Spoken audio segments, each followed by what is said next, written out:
할렐루야. 10월 6일 화요일 큐티 영상 시작하겠습니다. 오늘 말씀은 고린도 후서 8장 16절에서 24절입니다. 고린도 후서 8장은 바울이 고린도 교회에게 구제 헌금을 권하면서 이제 예루살렘 교회를 함께 헌금합시다 하는 그런 내용을 시작하고 있습니다. 여러분, 구제 헌금하면 어떤 그런 마음이 드십니까? 누가 구제 헌금을 합시다 이렇게 이야기하면 어떤 그런 마음을 갖겠습니까? 어떤 분이 저에게 코로나 바이러스가 시작이 됐을 때 한국 교회를 위해서 이 지역에서 구제 헌금을 해서 보냅시다 그런 이야기를 제안한 적이 있었습니다. 당시엔 또 미국도 막 구제 헌금, 미국도 코로나 바이러스가 막 퍼지고 있었기 때문에 미국에서 걷어서 한국을 보내는 것이 맞나, 그래서 추진이 되지는 않았습니다. 우리 교회도 코로나 바이러스를 통해서 어려운 사람을 돕시다 해서 우리 사랑의 헌금을 한 적이 있죠. 여러분, 누가 헌금하자 하는 그런 그 마음을 이렇게 제안을 하면 여러분 보통 어떤 마음을 갖고 접근을 하십니까? 바울은 이 헌금에 대해서 독특한 그런 생각이 있었던 거예요. 지금 고린도 교회와 바울의 그런 상황을 1장에서부터 7장까지 보면 여러 가지 감정적인 아픔이 있었습니다. 관계라는 것은 한번 깨지면 이렇게 쉽게 회복되지 않는 것이어서 바울의 마음 가운데서도 이 배반의 그런 아픔도 있었고 여러 가지 감정적인 앙금이 있었을 거예요. 그러니까 그런 관계 속에서 이 헌금을 이야기한다는 것이 쉬운 일이 아니거든요. 그런데 바울은 헌금에 대해서 지금 8장에서 이야기하고 또 9장에 대해서 계속 이어서 2장에 걸쳐서 계속 이야기를 이렇게 하는 것입니다.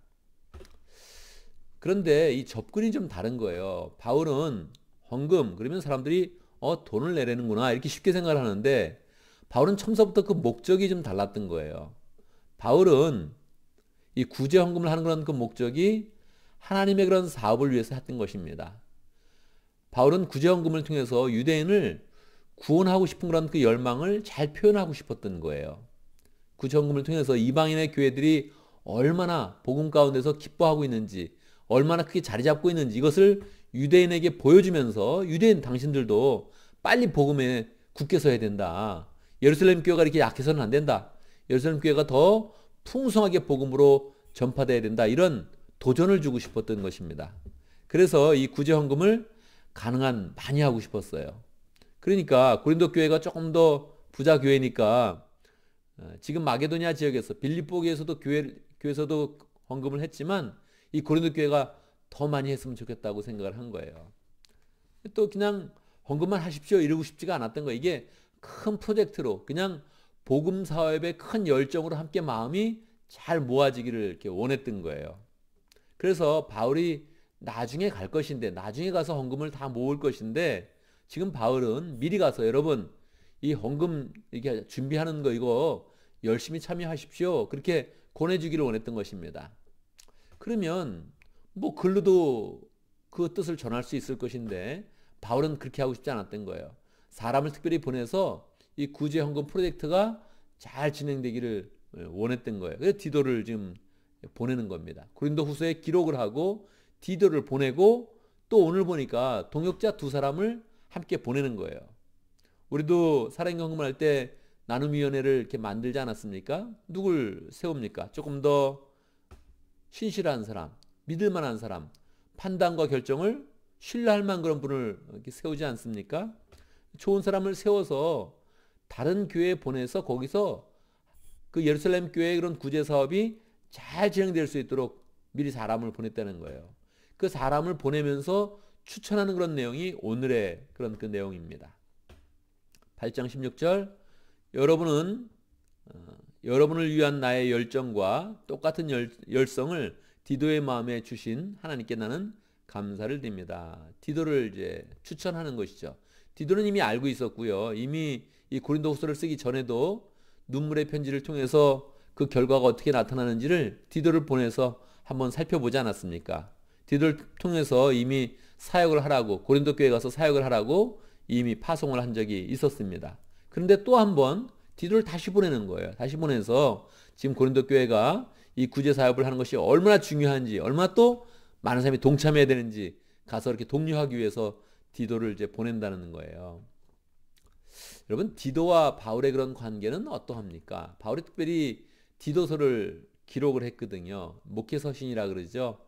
바울이 이제 그레데 섬에서 목회할 때에 이 목회를 어떻게 하는지를 잘 설명하면서 디도서를 이제 기록을 합니다.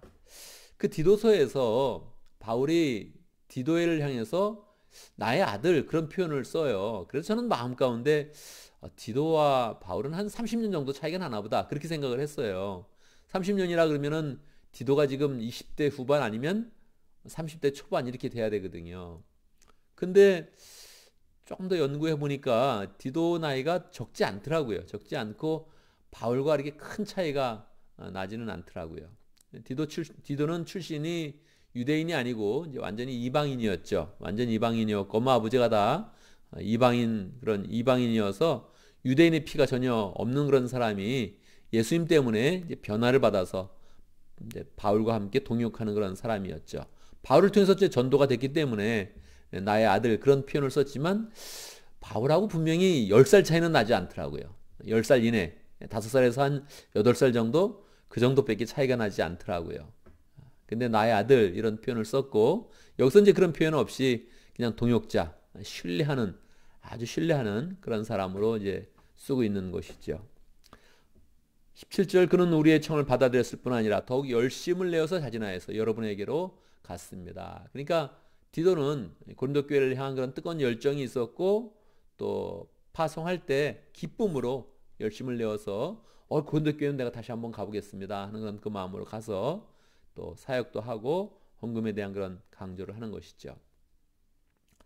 18절과 22절에서 한 사람씩 형제를 함께 파송하는 그런 그 내용을 보여주면서 소개를 하는데 특별히 이름은 쓰지 않습니다.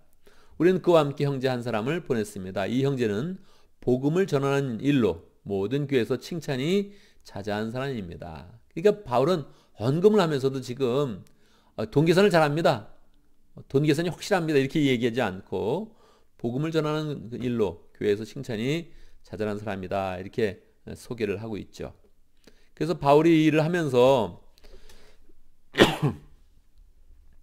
20절에 보면 우리가 맡아서 봉사하고 있는 이 많은 헌금을 두고 아무도 우리를 비난하지 못하게 하려고 우리는 조심합니다. 그래서 구제의 그런 사업이 아무런 비난이 없이 아름답게 헌금이 잘 거쳐서 예루살렘 교회 전에서 주님의 사랑을 전하며 그곳에서 또 그 헌금을 통해서 복음의 그런 사역이 잘 이루어질 수 있기를 바라는 소망을 나타내는 것입니다. 22절 또다시 우리는 그들과 함께 또 형제 한 사람을 보냈습니다. 그가 모든 일에 열성이 있음을 우리는 여러 번 확인하였습니다. 지금 그는 여러분을 크게 신뢰하고 있으므로 더욱더 열심을 내고 있을 것입니다. 그래서 헌금에 대한 것은 뭐 광고하는 것 외에 또 어떤 일이 있겠어요. 그런데 바울은 그렇게 하지 않고 우리가 생각하는 것 이상으로 굉장히 큰 프로젝트로 만들어서 이미 그 전부터 헌금을 하고 있었는데 중간에 또 보내서 헌금의 의미 더 설명하고 열정을 내라고 독려하고 바울이 나중에 갔을 때 정말 많은 헌금이 잘 거치기를 바랬다는 것이에요. 23절 다시 디도에 대한 이야기를 하죠. 디도로 말하면 그는 내 동료요 여러분을 위한 내 동역자입니다. 그리고 그와 같이 간 우리 형제들로 말하면 그들은 여러 교회 심부름꾼들이요 그리스도의 영광입니다. 이 심부름꾼이라는 그런 그 단어는 원래 그런 원어를 보면 사도들이다 그런 표현들이 더 있습니다. 그래서 하나님의 심부름꾼이고 여러분에게는 파송된 그런 사도입니다. 그리스도의 영광입니다. 이렇게 표현하고 있죠. 우리도 사람을 소개할 때 또 사람을 기억할 때 저분은 그리스도의 그런 사도입니다. 그리고 또한 그리스도의 영광입니다. 교회의 사도요 그리스도의 영광입니다. 이렇게 표현할 그런 동역자를 많이 갖는 그런 소원들을 가져야 할 것입니다. 그래서 마지막으로 24절 보면 그러므로 여러분은 그들에게 여러분의 사랑을 보여주십시오. 여러분의 사랑을 보여달라는 게 뭐예요? 헌금을 많이 해달라는 거죠. 그리하면 그들을 파송한 교회들이 그것을 보고서 우리가 그들에게 여러분을 자랑한 것이 참된 것이었음을 확인할 것입니다. 여러분이 헌금을 많이 하면 여러분이 그리스도에 대한 사랑과 하나님에 대한 그런 믿음이 아주 컸고 우리가 여러분을 지금 계속 자랑하고 있는데 그 자랑이 확실하고 여러분의 교회가 정말 멋진 교회라는 것이 드러날 것입니다. 이렇게 이야기하고 있는 것입니다. 오늘 내용은 헌금을 위해서 디도와 두 형제를 파송하는 그런 그 내용입니다. 근데 파송할 때 목적이 헌금에 대한, 분명히 헌금을 위해서 목적을 가지고 파송하는 것인데, 그것이 구제헌금보다 더 복음에 더 포커스를 맞춰서 그렇게 파송하고 있고, 또한 그래서 실제로 디도의 그런 그 마음도 헌금을 이렇게 모으는 그런 일보다 조금 더 고린도 교회를 향한 그런 열정과 사랑을 가진 사람이다, 이렇게 표현하고 있습니다. 이 동역자들을 또 마지막으로 소개하고 있는데, 우리도 늘 우리의 인생 가운데 동역자들을 잘 소개하고 함께 동역하고 그런 가운데 하나님의 교회를 잘 세워가야겠다, 이런 마음을 가져야겠습니다. 오늘도 말씀 가운데서 우리는 기도 제목을 붙잡습니다. 우리 인생 가운데 동역자를 많이 보내주시도록, 동역자를 많이 만날 수 있도록, 믿음의 친구요 또한 형제 자매로 부를 수 있는 그런 사람들을 우리의 삶 가운데 많이 가질 수 있도록 함께 기도하고, 오늘 티후아나 목장을 위해서 기도합니다. 김실천 목자님, 문혜미 목녀님, 또 조영윤 성사님 위해서 기도합니다. 우리가 그냥 기도하다 보면 그냥 사람이 묻혀갈 수 있고 또 서로 동역하는데도 불구하고 잊을 수 있는데, 항상 이름을 정확히 부르면서 하나님 앞에 이름을 부르고 축복하고 하나님의 권능을 그렇게 권능이 부어지도록 축복하는 것이 필요합니다. 또 교회를 위해서 기도하는데 우리가 계속적으로 또 올해 안에 우리가 또 분가식도 또 갖고 새로운 목자 목녀 임명받고 또 세례하는 일들이 계속적으로 우리의 삶 속에 이루어질 수 있도록 계속 미루는 것이 아니라, 그냥 우리의 그런 삶 속에 한번 또 멋있게 가졌어도 다시 또 하고 싶습니다 하면서 새로운 삶도 찾고 또 세자도 찾고 하면서 복음을 전하는 일을 우리가 꾸준히 잘 감당할 수 있도록 함께 기도합니다. 제가 먼저 기도하고 여러분 함께 기도하는 시간 갖도록 하겠습니다. 기도합니다. 우리 주 하나님을 찬양합니다. 우리 가운데 선한 일을 계획하시고 또 우리가 하는 그런 모든 일을 통하여서 복음이 전파되게 하시고 영혼 구원하게 해주시니 감사합니다. 우리가 참으로 구원받은 그런 사람으로 하나님의 그런 사랑을 풍성히 깨닫는 그런 가운데 이 사랑을 사람들에게 잘 나눌 수 있도록 인도하여 주시옵소서.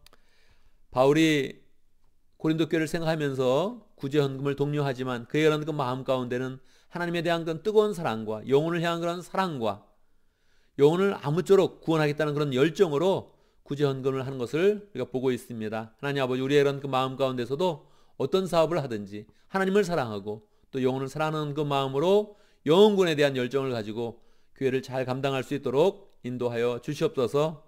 하나님 아버지, 우리에게 목장을 허락하여 주신 것 감사합니다. 우리가 목장의 의미를 잘 깨닫는 그런 가운데 목장을 통해서 믿음의 가족을 만들고 동역자를 만들고 믿음의 식구들을 만들고 하나님 형제자매를 잘 만들어갈 수 있도록 인도하여 주옵소서. 목장을 통해서 하나님의 사랑을 나누게 하시고 하나님의 능력을 서로 체험할 수 있도록 인도하시고 기도를 응답하시는 하나님을 만날 수 있도록 역사해 주시고 또 선교를 잘하는 그런 목장을 잘 세워갈 수 있도록 인도하여 주옵소서. 티와나 목장의 김신철 목자님, 문혜미 목녀님 축복해 주시고 하나님의 권능으로 우뚝 세워주시고 그 마음 가운데 복음의 열정을 풍성히 가질 수 있도록 인도하여 주옵소서. 주님을 사랑하여서 목원들을 만날 때마다 하나님의 사랑이 잘 흘러가게 하시고 은혜가 나눠질 수 있도록 역사해 주시고 또 목자 목녀님의 그런 가정이 복음 안에서 우뚝 설 수 있도록 역사하여 주옵소서. 티와나 지역에서 사역하시는 조영훈 선교사님 함께 해주시고 교회를 세우고 또다시 개척하고 열정으로 영혼을 위해서 애쓰는 그런 사역들을 하고 있는데 하나님께서 늘 사역 가운데 함께 하시고 열정으로 복음을 구하는 그런 일에 기쁨으로 잘 감당할 수 있도록 역사하여 주옵소서. 하나님 아버지, 우리 교회가 또 분가식을 갖고 또 목자 목녀가 세워지고 또 새롭게 세례하는 그런 사람을 만날 수 있도록 인도하신 것 감사합니다. 하나님 아버지, 한 번의 행사로 끝나지 아니하고 이것이 우리의 그런 삶 가운데 계속적으로 나타날 수 있도록 인도하시고 우리 교회 가운데 하나님 이를 통해서 하나님께 계속적으로 열정을 나타내며 영광을 돌릴 수 있도록 역사하여 주옵소서. 우리 새로운 일꾼도 보내주시고 새로운 VIP도 만나게 하여 주시고 새로운 사람을 만나는 기쁨이 우리 교회 가운데 늘 풍성하도록 역사하여 주옵소서. 오늘 화요일 하나님의 은혜 가운데 하루도 잘 보낼 수 있도록 인도하시고 우리 모든 그런 믿음의 식구들 그 생활 가운데 지켜주시고 늘 동행하여 주시며 어떤 일을 하든지 주님과 동행하는 그런 가운데 승리할 수 있도록 역사하여 주옵소서. 매일매일 말씀으로 동행하는 그런 믿음의 그런 식구들이 더욱더 풍성히 많아질 수 있도록 인도하여 주옵소서. 예수님의 이름으로 기도드리옵나이다. 아멘.